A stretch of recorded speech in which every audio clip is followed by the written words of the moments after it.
the Inkpot Award for Achievement in Film. Thank you.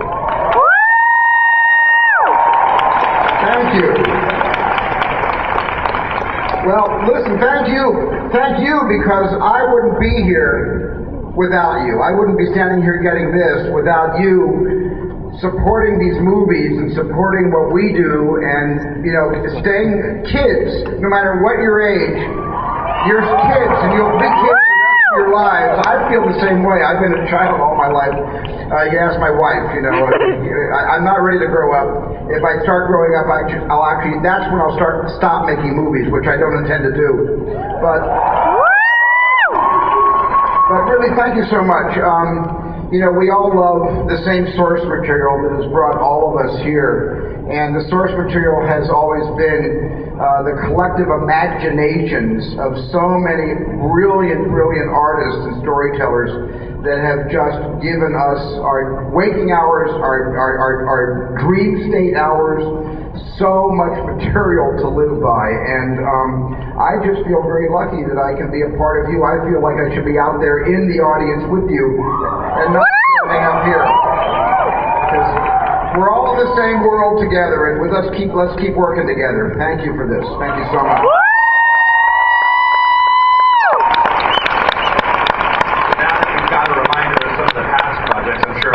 Excited to see one of the new ones. At this time, it is my pleasure to introduce the moderator of the Tintin panel, Mr. Jeff Boucher of the LA Times and HeroComplex.com.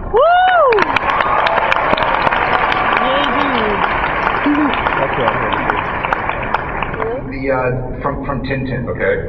And that's how I started this entire process. And when was that? That was 6 years ago. That was a long time ago. Well, you know, we actually have that, don't we? Don't we have that test? I think you want to see the test? We should. Well, I think we should do this.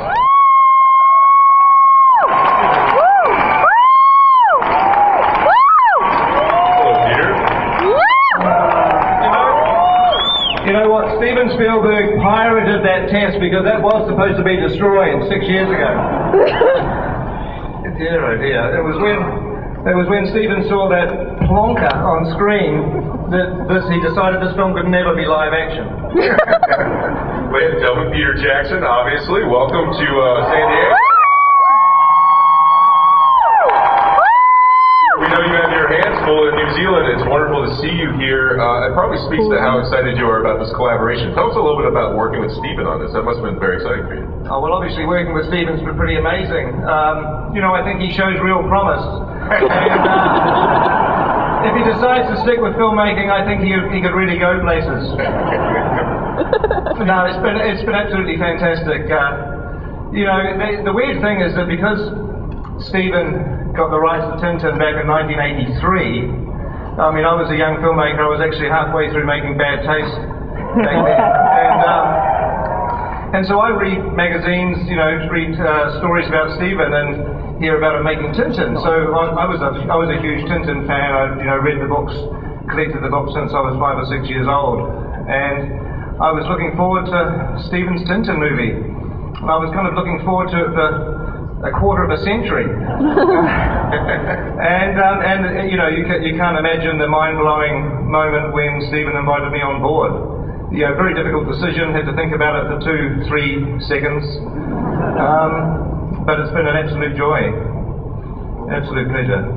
You know, in a sense, what really bonded us on this is we come at it different ways. Peter learned how almost to reading Tintin when he was a little boy, and I came at it as an adult from the story I just told you. But in the sense that we're both Tintin fans, and that's the reason we collaborated on this from the very beginning. What did you see as the biggest challenge with this particular property or this project? Well, I think it was just getting the story told to the extent that we wanted the movie to look like the drawings in the Hergé albums and all the Hergé adventures. We didn't want to cast actors to look like the actors we cast and then have everybody say, well, it was good. They sort of looked like Captain Haddock or like the Thompson twins or like Tintin himself, but it wasn't exactly a direct translation art to art. You're all here because you love art. We all love art. We love art so much we wanted to honor Hergé by using animation to get as close as we could to the characters he invented, not characters that we would then reinvent based on big names, big movie stars that would look like big movie stars. And I mean, the idea with the look of it was, as Stephen says, to create, characters in a 3D world and an animated world that look as close as we could certainly get to Haddock and Tintin and the Thompsons and the other characters. But we also wanted to make it as much of a hybrid of animation and live action as we possibly could. So we wanted, even though the characters have these faces that you could never find in a real human being, we still wanted to have the pores in the skin, the freckles, the stubble, the sweat. We wanted to have it have a texture and a detail, a level of detail that whilst you're never going to believe it's live action, it almost looks like live action. And that also extended to the filmmaking, that we wanted, because neither Stephen and I are very good on computers, we wanted to find, I can barely send an email, no, true, he's a little bit better than I am, but I can't, anyway.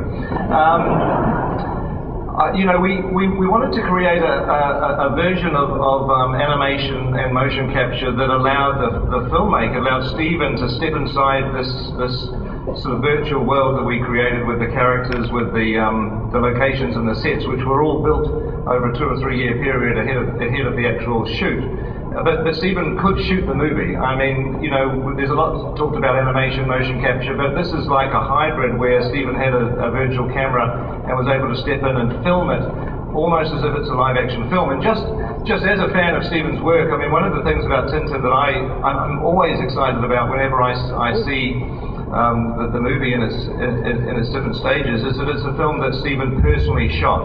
He had the camera in his hand the whole time. And so it was almost like shooting out the old 8mm films. It was the closest experience to it, because I had to do, I think, because it was it's like a PlayStation game controller with a 6-inch color monitor in between, and you're all completely up to date about this technology, but you look up and you see actors in motion capture suits in a white basketball court we call the volume, but I would look down into the monitor and there would be the characters, the actual real time Tintin, not fully animated, that we'll give you a little sample in a few minutes, but enough that I could actually be in the world of Tintin, getting all of my shots and planning all of my angles. You said, I saw you quoted maybe almost a year ago saying that this movie made you feel more like a painter than you had ever felt, and that speaks to that sort of the technology distilling the filmmaking process. It does, because one person can do the lighting, can push the camera, can be the electrician, the dolly grip, can tweak the makeup, the hair. It really is more, it gets, even though there's hundreds of animators that have to animate, 5 hours to animate every single frame of this film, still putting together the story and putting together the actual performance capture, you do a lot of jobs at the same time, which I normally do through very, very talented, 15 to 100 to 200, people on our crew. But this is much more of a direct to canvas art form, I found. Steven Spielberg, dolly grip. Yeah. So Peter, one of the things that you were talking about Tintin earlier when we were chatting about it was that it means different things to different readers at different ages. That was very interesting. Some of the nuances and layers. Could you talk a bit about that? Yeah, well, my experience with Tintin is looking at the books before I could read, really, when I was 5, 6 years old. And then, you look at the pictures, you can follow the stories, because Hergé designed these books often like storyboards. They're almost like silent movies, although once you do learn to read, you start to realize how anarchic some of the characters are and how exciting the stories are. But I looked at Tintin when I was young as like the older brother I never had, and having the adventures that I dreamt of having, but part of me didn't ever want to get shot at or have to get chased by bad guys. So it has that that wonderful escapist quality. But then as you get older and you look at the books as an adult, there's layers of social statement that Hergé was making, because he wrote these books between 1927, 28, and right into the 1980s. And so that's, those decades, a lot happened in the world, and especially in Hergé's life, before World War II, during and then after World War II. and you start to appreciate the world that he was living in, and the satire and the parody that he was putting into, and some serious statements as well. But also you recognise the influences that he was under, because there's definitely a love of Hollywood adventure films in those stories, and there's silent movies, Buster Keaton, Charlie Chaplin. So when we were making the film, we kind of wanted to make it to try to have the different layers that Hergé had built into it. We haven't tried tonally to do anything different at all than what was in the books. You guys want to take a look at some Tintin? The art and the animators, who did all this work, beyond the talent, who are amazing, but the animators from Peter's company, every person who animated every frame of this animated every frame of Avatar. So we're very, very lucky to land in Peter's backyard in Wellington, New Zealand. Thank you. You know what? I'll just very, very quickly tell you a story, because it's weird how fate kind of goes around in circles. That when I walked out of seeing Jurassic Park back when it was originally screened, I'd made a couple of films, and I always had a love of effects. I was a big Ray Harryhausen fan, and I knew that the movies I wanted to make were going to need that level of visual imagination that you couldn't get in your real world. And when I came out of Jurassic Park, I knew that if I wanted to carry on doing what I love doing, I would have to get involved in computer effects, because obviously that Tyrannosaurus had a profound effect on me. It still does to some. And so we got our first computer a few weeks later. Literally had to mortgage the house almost to get a Silicon Graphics computer.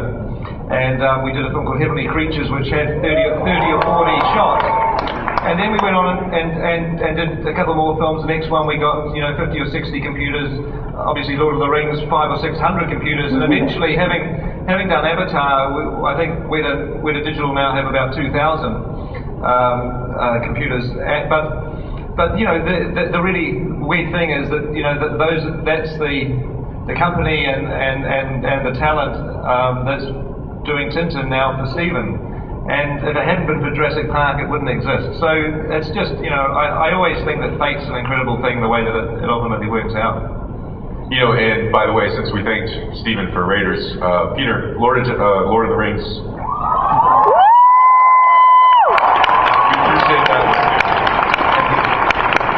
Steven, watching that footage, there's like a real velocity and impact to the action, and the camera movement's interesting.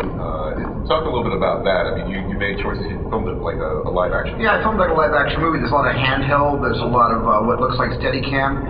It was just using the tools, using new tools, but in a way I know how to tell my stories with. And so we had to certainly keep up with the state of the art, but the process of telling the story was done in a way that I'm most comfortable with, which is why I wanted to be in the volume with the actors, only 4 or 5 feet away from them, with this little game controller getting all of my shots. And the important thing is the movie is really a dense story. It is a dense detective story. It's a murder mystery. It's very funny when it needs to be, but the important thing is you just saw just the tip of the iceberg, because what you saw was some of the earliest renderings that came out of Weta, but this is the very earliest, I guess you would call it the iteration of this storytelling. It has gone even beyond this in terms of spectacle and production value. So that you'll see very soon, I promise.